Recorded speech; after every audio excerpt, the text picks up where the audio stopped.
Malkajgiri corporation Boduppal circle Medipalli division పరిధిలోని పర్వతాపూర్లో నిర్వహించిన ఇందిరా మహిళా శక్తి చీరల పంపిణీ కార్యక్రమంలో మేడ్చల్ మల్కాజ్గిరి జిల్లా కాంగ్రెస్ కమిటీ డీసీసీ అధ్యక్షులు తోటకూర వజ్రేష్ యాదవ్ గారు, మాజీ మేయర్ అమర్ సింగ్ గారు, డిప్యూటీ మేయర్ కుర్ర శివకుమార్ గౌడ్ గారు, మాజీ కార్పొరేటర్ బొడిగే స్వాతి కృష్ణ గౌడ్ గారు, పప్పుల అంజిరెడ్డి గారు, యాసారం మహేష్ గారు ముఖ్య అతిథులుగా పాల్గొన్నారు.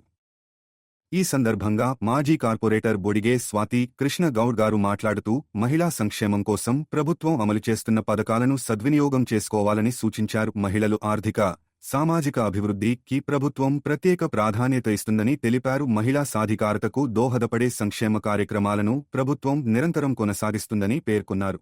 ఈ కార్యక్రమంలో మాజీ కార్పొరేటర్లు, కాంగ్రెస్ పార్టీ నాయకులు, మహిళా సంఘాల సభ్యులు, స్థానిక ప్రజాప్రతినిధులు మరియు పెద్ద సంఖ్యలో మహిళలు పాల్గొన్నారు.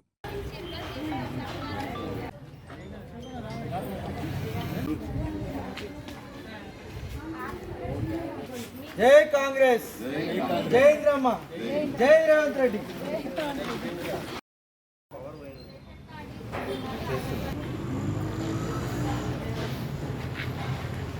తీసుకో.